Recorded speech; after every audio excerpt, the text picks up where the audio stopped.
frente a mis propios hijos, mi esposo me abofeteó y me echó de casa por el vestido de 15,000 pesos de su mamá. Pero esa noche, una llamada me recordó quién era y le quité lo único que le importaba. Si aún no estás suscrito al canal, haz clic en el botón de suscripción y activa la campanita para no perderte ninguna de nuestras historias. Tu apoyo significa todo para nosotros. Si esta historia te parece interesante, déjale un like. También me encantaría saber de qué ciudad eres, déjanos el nombre de tu ciudad en los comentarios. Ahora, empecemos con la historia. Mi nombre es Leonor. Tengo 35 años, y hasta hace exactamente un año, creía tener una vida perfecta. Una vida construida sobre los cimientos de lo que yo pensaba que era amor, sacrificio y un futuro compartido. Ahora sé que estaba viviendo en un palacio de hielo, hermoso y brillante por fuera, pero frágil y mortalmente frío por dentro.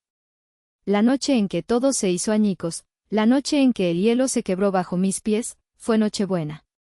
El aire en la mansión de mi suegra en Lomas de Chapultepec siempre era espeso.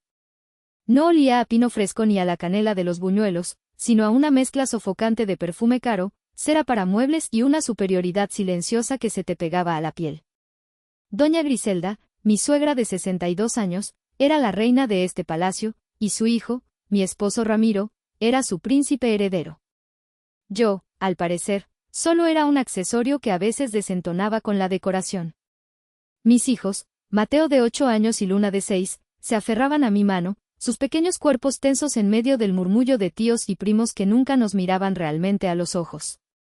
Mamá, ¿podemos ir a ver el árbol?, susurró Mateo, sus ojos grandes fijos en el enorme pino que casi tocaba el techo, adornado con esferas de cristal que probablemente costaban más que nuestra despensa de un mes. Claro, mi amor. Pero con cuidado, le dije, tratando de infundir en mi voz una calidez que no sentía. Leonor, querida, la voz de Griselda me cortó como un trozo de hielo. Asegúrate de que Luna no toque nada. Ese vestido que trae puesto, parece inflamable. Sonreí, una mueca tensa que no llegó a mis ojos. El vestido de Luna lo había cosido yo misma. Era de un terciopelo rojo precioso. Pero para Griselda, si no tenía la etiqueta de una boutique de Polanco, era simplemente un trapo. Ramiro, mi esposo, estaba al otro lado del salón, riendo a carcajadas con uno de sus tíos, sosteniendo una copa de whisky. Me vio, y por un segundo, nuestras miradas se cruzaron. En lugar de una sonrisa cómplice, me dedicó un casi imperceptible gesto con la cabeza, una advertencia silenciosa: compórtate. No me avergüences. La cena fue una tortura de 3 horas. Griselda, sentada a la cabeza de la mesa, no paraba de hablar de su nuevo vestido, una pieza de seda color crema que, según repitió 3 veces, había sido un encargo especial a un diseñador en París. $15,000, dijo, como si estuviera comentando el clima. Pero la exclusividad lo vale, ¿no creen? Todos asintieron con la cabeza, como súbditos leales. Mientras servían el postre, Luna comenzó a inquietarse. Mami, tengo sueño, se quejó, frotándose los ojos. Me incliné para tranquilizarla, para susurrarle que pronto nos iríamos a casa. Fue en ese preciso instante que el desastre ocurrió. Mi primo político, un hombre torpe y medio borracho, se levantó bruscamente de su silla para buscar más vino y chocó contra mí. El impacto fue mínimo, pero suficiente. Mi copa de vino tinto, apenas tocada, se inclinó y su contenido se derramó en un arco carmesí, aterrizando directamente sobre la falda del impecable vestido de $15,000 de mi suegra. El silencio fue absoluto, ensordecedor. Cada risa, cada murmullo, se detuvo. El tiempo pareció congelarse.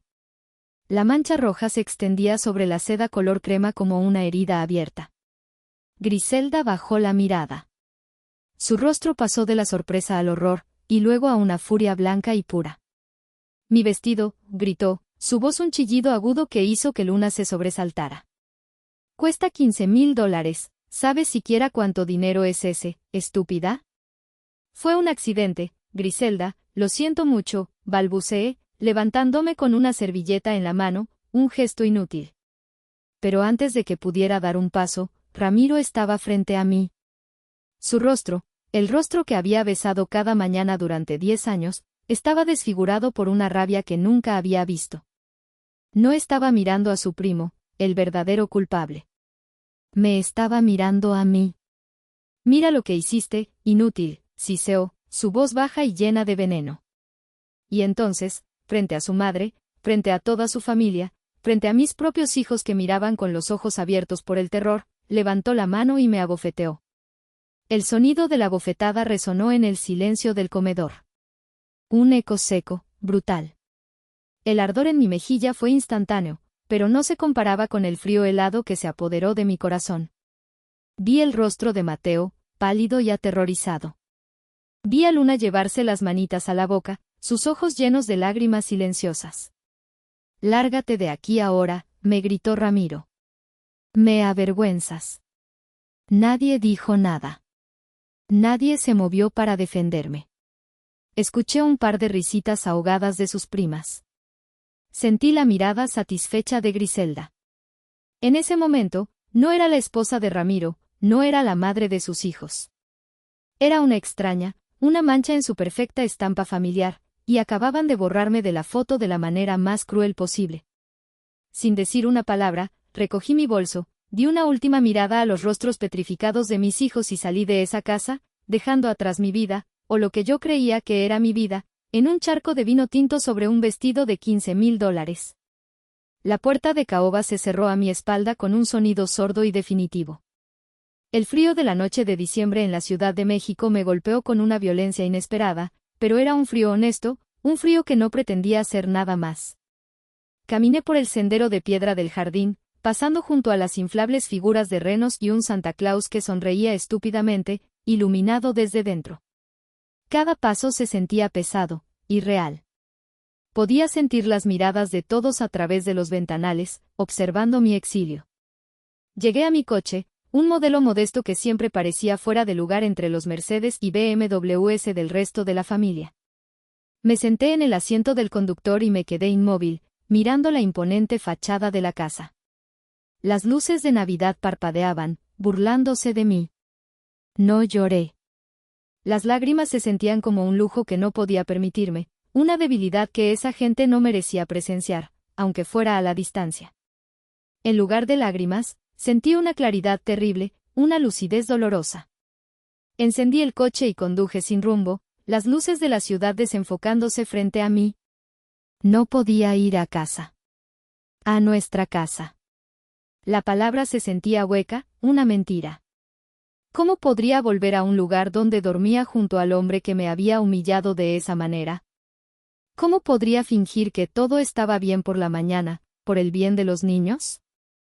Finalmente, me detuve en el estacionamiento de un pequeño hotel de paso, de esos que tienen nombres genéricos y luces de neón que parpadean. Pagué en efectivo por una habitación.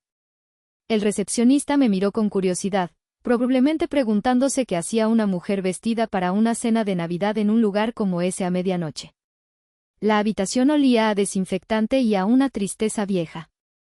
Me senté en el borde de la cama, cuya colcha tenía un diseño floral descolorido. Fue entonces, en la soledad y el anonimato de ese cuarto, que me miré en el espejo que colgaba de la pared. Vi a una mujer de 35 años, con una marca roja brillante en la mejilla izquierda. Y detrás de la humillación, vi la estupidez. Mi estupidez. Abrí mi bolso buscando una aspirina y mis dedos rozaron mi cartera. La abrí. Dentro, junto a mi identificación, había 2 fotos dobladas. Una era de mis hijos, sonriendo con sus uniformes escolares. La otra era una foto mía, de hacía casi 15 años, el día de mi graduación de la maestría en Administración de Empresas. Tenía una mirada brillante, llena de planes, de ambición. La mujer de esa foto no habría permitido que nadie la tratara así. ¿Qué había pasado con ella? La respuesta estaba en todos los sacrificios que había hecho en nombre del amor y la familia.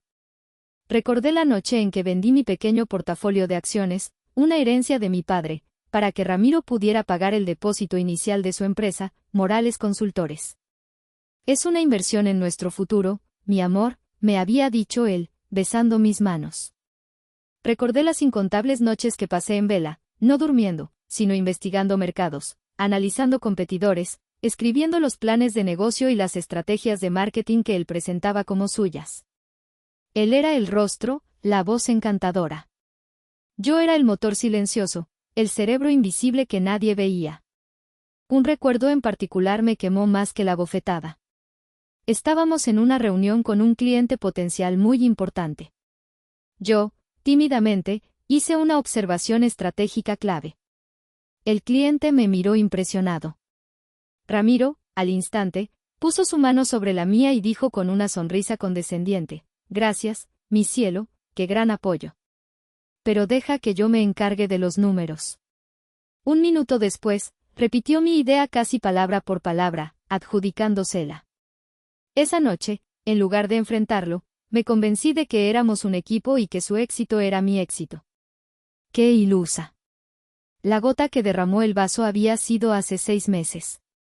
El contrato más grande de la historia de la empresa, el que nos aseguraría financieramente por años, se había cerrado gracias a una propuesta que yo redacté durante 2 meses de trabajo agotador.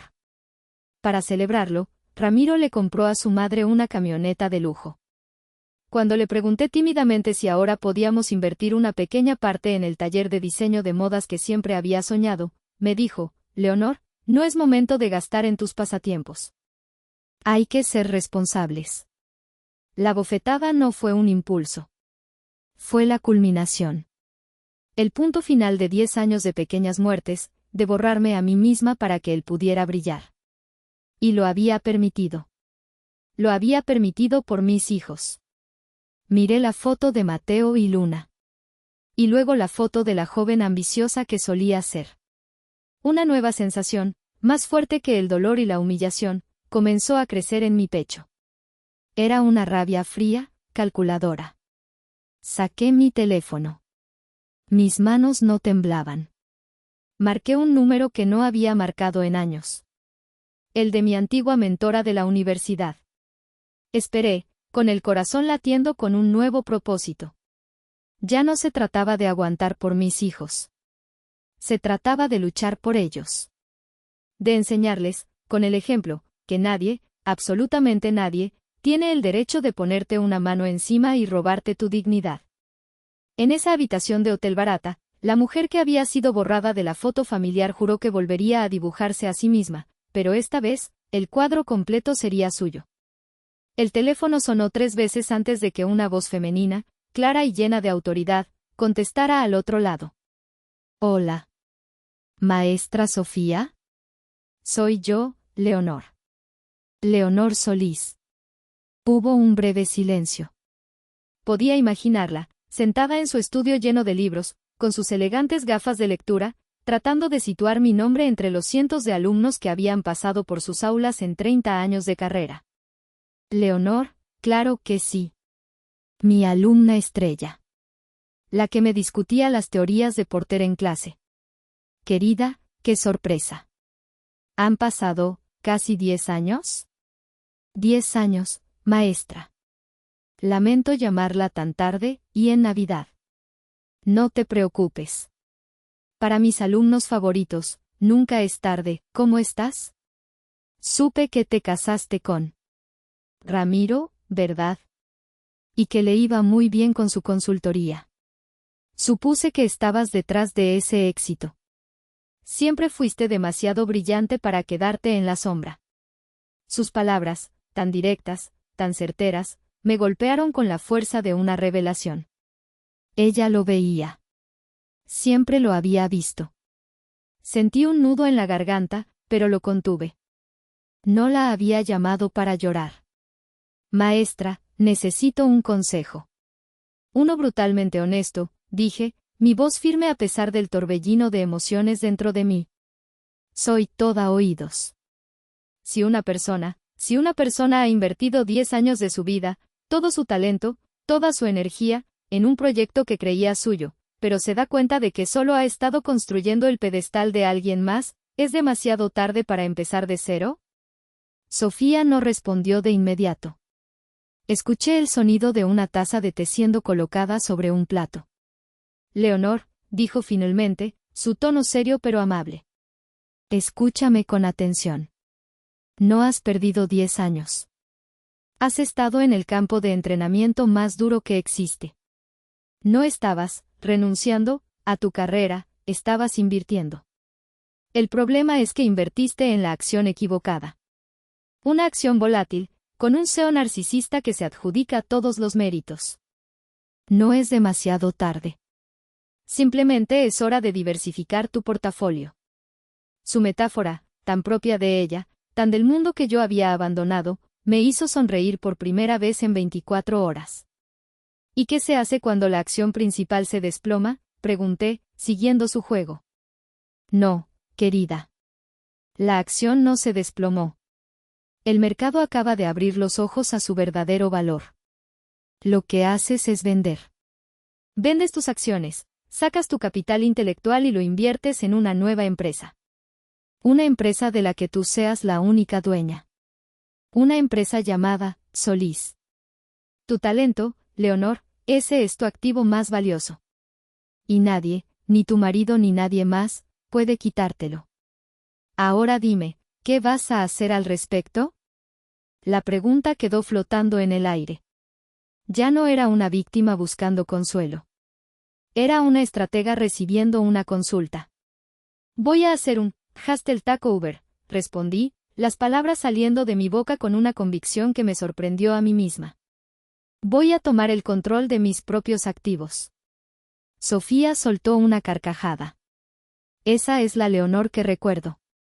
Necesitarás a un buen abogado. Y necesitarás ser implacable. Tengo a la mejor abogada. Y la piedad, se me acabó anoche. Bien. Llámame cuando tengas tu plan de negocios. La primera consulta va por mi cuenta.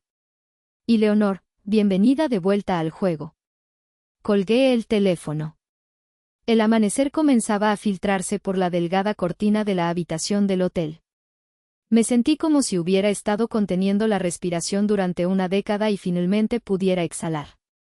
La humillación seguía ahí, el dolor por mis hijos era una herida abierta, pero ahora estaban cubiertos por una capa de hielo, una determinación fría y afilada. Ramiro creía que yo estaba en algún rincón, llorando y esperando su llamada magnánima para perdonarme y permitirme volver. No tenía idea de que la mujer que había desterrado ya no existía. En su lugar, había nacido una estratega. Y mi primer movimiento sería asegurar mi base de operaciones. Si llegaste hasta esta parte del video, significa que realmente te interesó la historia. Cuéntame en los comentarios qué opinas, escribe el número 1 para saber que estás aquí o dime desde qué parte de tu país me estás viendo. También puedes dejar cualquier pregunta y la responderé.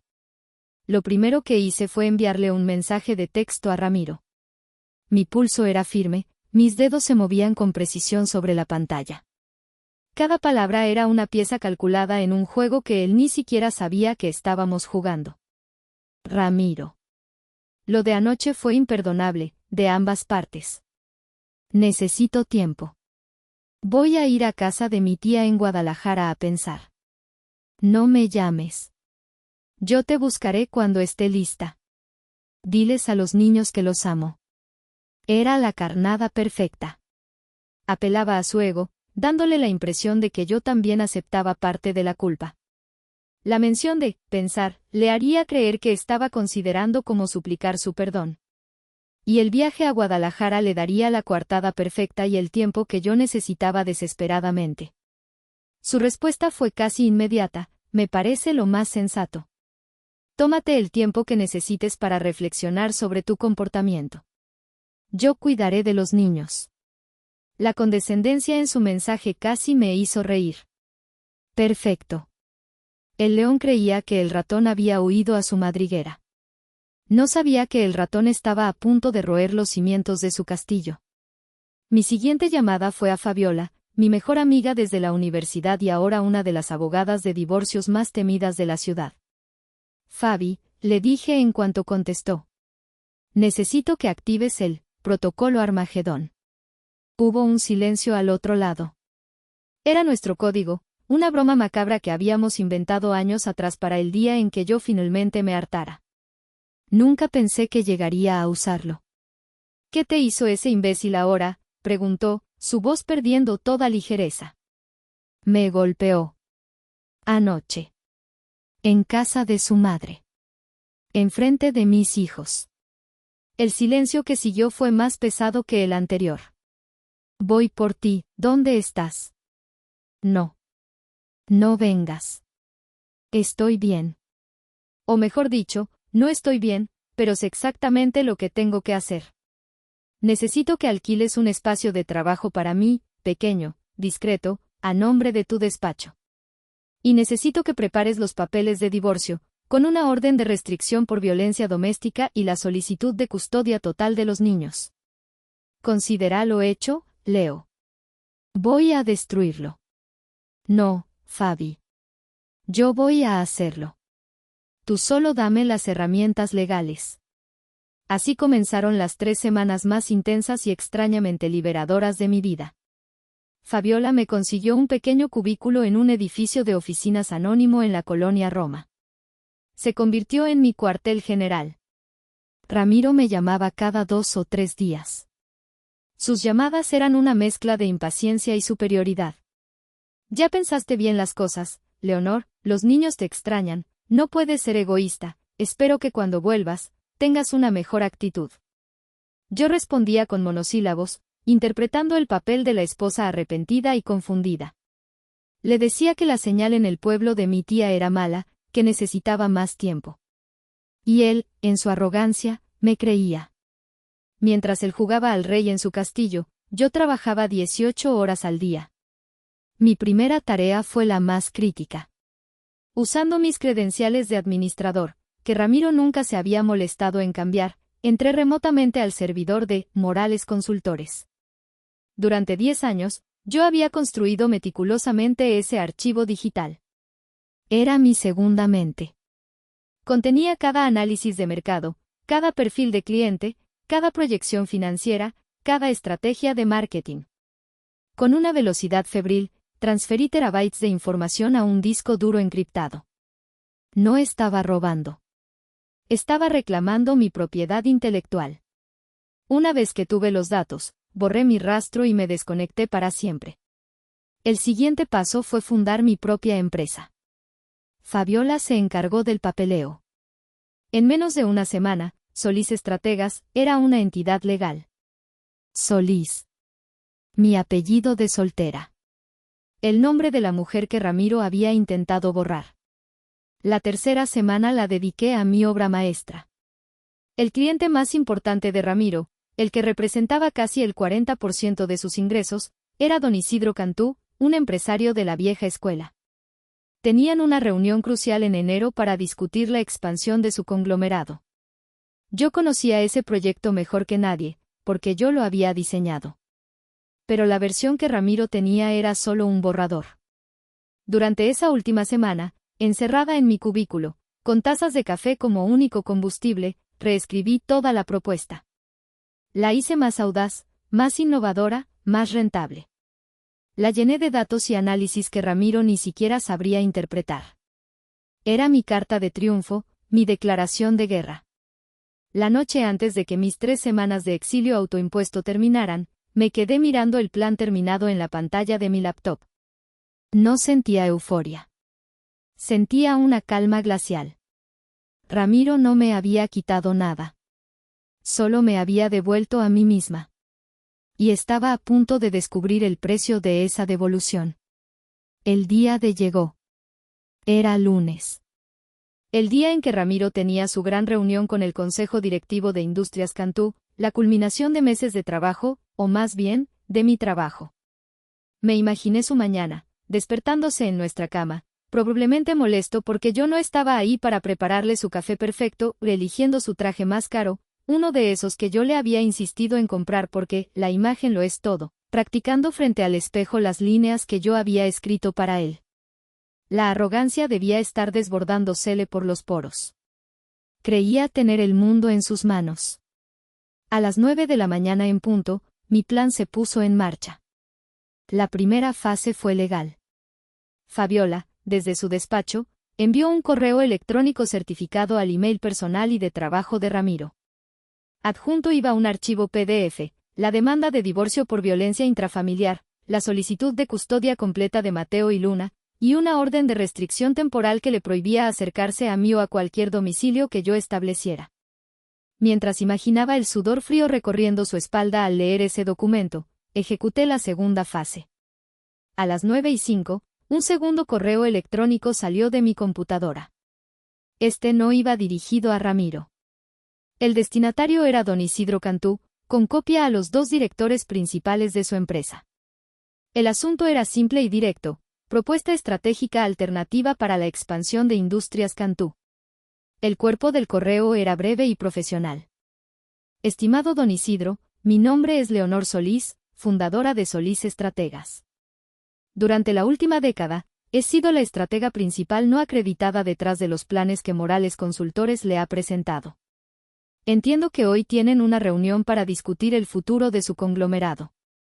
Por respeto a la relación comercial que han mantenido, y como profesional, me siento en la obligación de presentarle una visión alternativa, una que considero más robusta, innovadora y significativamente más rentable. Adjunto encontrará un resumen ejecutivo. Si la visión que presenta se alinea con sus objetivos, estoy a su entera disposición para una presentación completa. Atentamente, Leonor Solís. Adjunté el resumen de 5 páginas de mi nueva propuesta. No era el plan completo, solo lo suficiente para demostrar una superioridad intelectual y estratégica innegable. Era un misil teledirigido hacia el centro de la credibilidad de Ramiro. No lo acusaba de nada directamente, simplemente me presentaba como la verdadera fuerza creativa y le ofrecía un producto mejor. Era un jaque mate profesional. Me recliné en mi silla, imaginando la escena en las lujosas oficinas de Industrias Cantú. Don Isidro, un hombre que no había construido su imperio siendo un tonto, recibiría el correo. Su curiosidad se encendería. Abriría el archivo. Y en menos de 5 minutos, se daría cuenta de que el hombre que estaba esperando en su sala de juntas era un fraude, un simple presentador. Mi teléfono sonó 10 minutos después. Era un número desconocido. Señorita Solís, dijo una voz formal de mujer. Sí, soy yo. Hablo de la oficina de don Isidro Cantú. Don Isidro ha leído su correo. La reunión con el señor Morales ha sido cancelada. Don Isidro quisiera saber si usted tendría disponibilidad para reunirse con él. Hoy. A las 11. Estaré ahí, respondí, mi voz sonando mucho más calmada de lo que me sentía por dentro. Colgué. El castillo de naipes de Ramiro había comenzado a temblar. Y yo estaba a punto de soplar. Ramiro debió enterarse de la cancelación de la reunión casi al mismo tiempo que yo. Mi teléfono empezó a vibrar sin parar. Su nombre apareció en la pantalla una y otra vez. Lo dejé sonar. Cada llamada perdida era una pequeña sinfonía de su pánico creciente. Luego vinieron los mensajes de texto, una avalancha de furia y confusión. ¿Dónde diablos estás? Contesta. ¿Qué le dijiste a Cantú? Mi reunión se canceló. Leonor, juro que si arruinaste esto, te vas a arrepentir.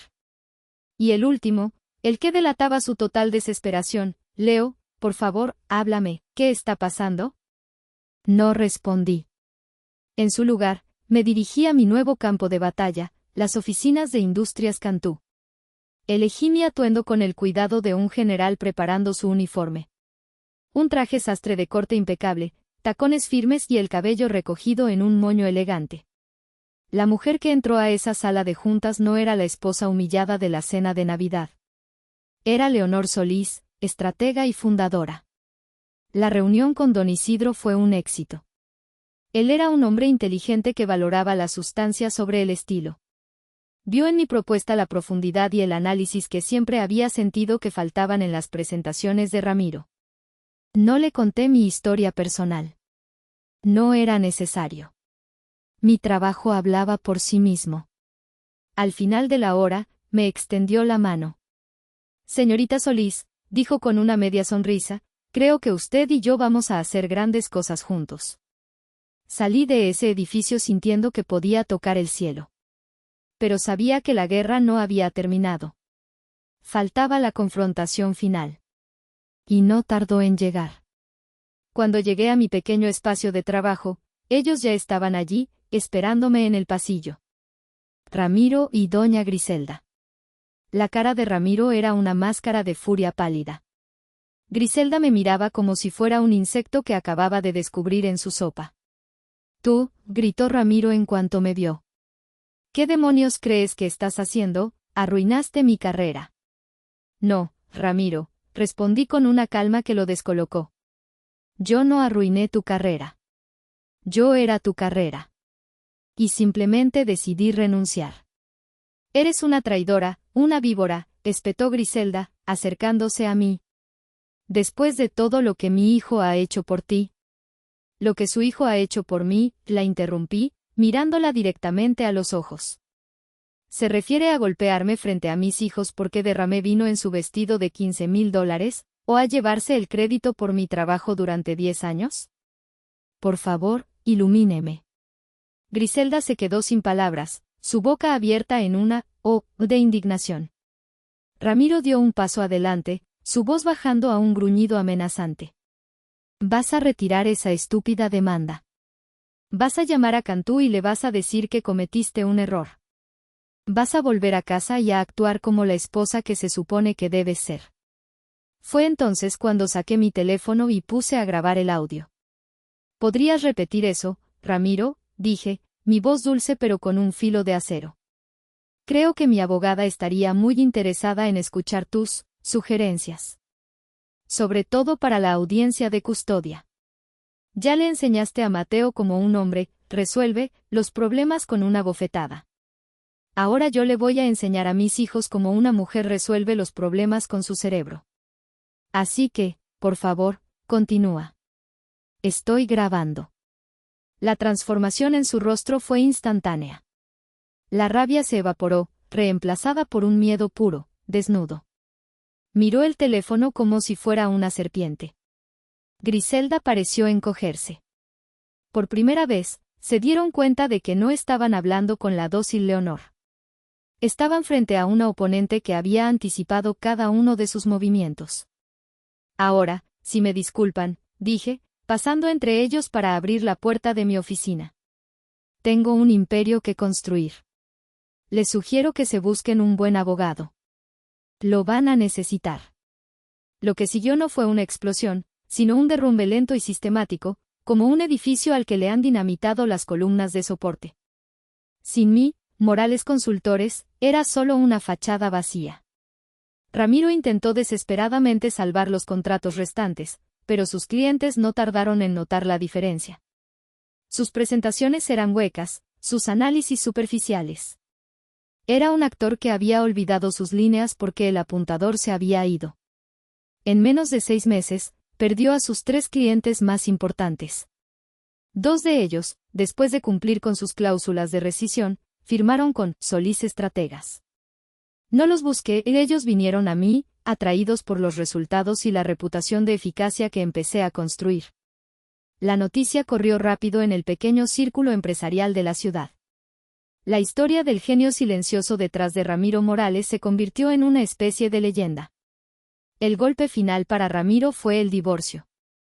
Con la grabación de su amenaza y el testimonio de la violencia que ejerció en Nochebuena, Fabiola no tuvo problemas para conseguirme la custodia total de Mateo y Luna. La mansión que habíamos comprado juntos, el símbolo de nuestro supuesto éxito, tuvo que ser vendida para pagar las deudas de la empresa en quiebra y la parte que me correspondía legalmente. Ramiro se fue a vivir de nuevo con su madre, el príncipe heredero regresando al castillo de la reina madre, pero esta vez, como un rey destronado. Mi vida, en cambio, floreció de las cenizas. Con el contrato de don Isidro como base, mi empresa creció rápidamente. Alquilé una oficina de verdad, contraté a 2 analistas jóvenes y brillantes, y me dediqué a hacer lo que amaba. Pero mi mayor victoria no fue profesional, sino personal. Me mudé con mis hijos a un departamento en la colonia Condesa. No era una mansión ostentosa, sino un hogar lleno de luz, libros y risas. Por las noches, en lugar de trabajar en secreto para el éxito de otro, ayudaba a Mateo con sus tareas de matemáticas y le leía cuentos a Luna hasta que se quedaba dormida. Los fines de semana, íbamos al parque, andábamos en bicicleta, comíamos helado. Estaba recuperando el tiempo perdido, reconstruyendo no solo mi vida, sino la infancia de mis hijos, lejos de la atmósfera tóxica de la casa de su abuela. Mateo, que se había vuelto un niño retraído y ansioso después de lo de Nochebuena, comenzó a sonreír de nuevo. Una tarde, mientras dibujaba en la mesa de la cocina, me dijo: «Mamá, me gusta más esta casa. Aquí nunca gritan». Esas simples palabras fueron la confirmación de que había tomado la decisión correcta. Mi éxito no se medía en contratos firmados o en el saldo de mi cuenta bancaria. Se medía en la paz que veía en los ojos de mis hijos. Había roto el ciclo. Les estaba mostrando que el respeto no es negociable y que la verdadera fuerza no reside en la violencia, sino en el coraje de reconstruirse a uno mismo. Pasó un año. La vida había encontrado un nuevo y tranquilo ritmo. Solís Estrategas era un éxito consolidado. Yo era una madre, un aseo, y por primera vez en mucho tiempo, simplemente Leonor. El encuentro sucedió en el festival de primavera de la escuela de Luna. Yo estaba sentada en el césped, aplaudiendo mientras mi hija, disfrazada de mariposa, bailaba en el escenario con sus compañeritos. Sentí que alguien se paraba a mi lado. Era Ramiro. Me quedé helada por un instante. Se veía diferente. Había perdido peso. No llevaba uno de sus trajes impecables, sino unos jeans y una camisa sencilla. Había ojeras bajo sus ojos, pero su mirada ya no tenía esa arrogancia afilada. Parecía simplemente cansado. «Hola, Leonor», dijo en voz baja. «Ramiro». Mi voz fue neutral. Se quedó de pie, mirando torpemente el escenario. «Luna baila muy bien», comentó. «Sí. Lo hace». El silencio se extendió entre nosotros, solo roto por la música infantil y las risas de los padres. «He estado yendo a terapia», dijo de repente, sin mirarme. La jueza lo ordenó como parte del acuerdo de visitas, pero he seguido yendo. Me ha hecho ver muchas cosas. No dije nada. Solo esperé. No hay excusa para lo que hice, Leonor. Ni esa noche, ni los 10 años anteriores. Fui un cobarde, un fraude. Me escondí detrás de tu talento porque tenía pánico de que la gente descubriera que, sin ti, yo no era nada. Y mi madre alimentó ese miedo, esa inseguridad. Pero la decisión de levantar la mano, esa fue solo mía. Sus palabras eran las que había anhelado escuchar durante años. Pero ahora, al oírlas, no sentí ni satisfacción ni rabia. Sentí una extraña y lejana tristeza. «No te pido que me perdones», continuó. «Y sé que nunca podremos volver a ser lo que fuimos. Solo te pido una cosa. Déjame intentar ser un buen padre. Un padre de verdad para ellos. Sin la influencia de mi madre. Solo yo, tratando de arreglar el desastre que hice». Levanté la vista hacia él por primera vez. Vi un atisbo de sinceridad en sus ojos, una desesperación que parecía real. Luna terminó su baile y corrió hacia mí, sus alitas de mariposa temblando de emoción. «Mami, ¿me viste?», gritó, abrazándose a mis piernas. «Te vi, mi amor. Estuviste maravillosa». Miré a mi hija, tan feliz y libre. Luego miré a Ramiro.